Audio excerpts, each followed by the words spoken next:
ભરૂચના નેત્રંગવાલિયા તાલુકાની લિગ્નાઇટ જમીનમાં કથિતપણે જંત્રીનો ભાવ તદ્દન ઓછો કરતા તમામ ગામોના ખેડૂતોમાં ભારે વિરોધનો સૂર ઉઠ્યો છે।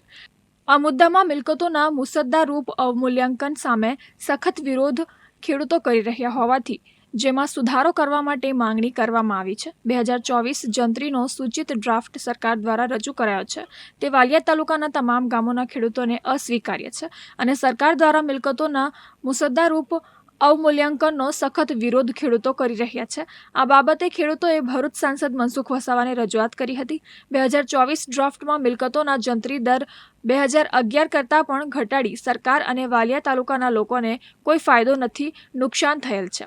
2024ના મુસદ્દારૂપ જંત્રીમાં 70% ભાવ ઘટેલા દર્શાવ્યા છે તે ખેડૂતોને મંજૂર ન હોવાની રજૂઆત કરવામાં આવી હતી।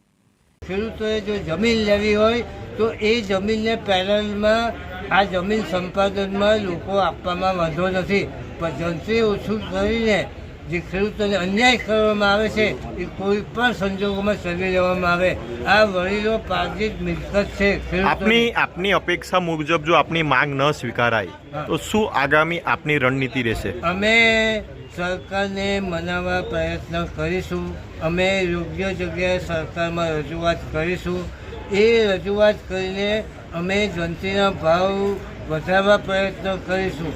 એમાં જો અમને પૂરેપૂરો સરકાર પર વિશ્વાસ છે એટલે આમાં અમે વાતચીતથી જંત્રીના ભાવ વધે એ અમારી પહેલી પ્રાયોરિટી રહેશે। શક્ય બને તો એના માટે જે કંઈ કરવું પડે તો ખેડૂતો ભેગા થઈને કાયદેસરની કાર્યવાહી કરે।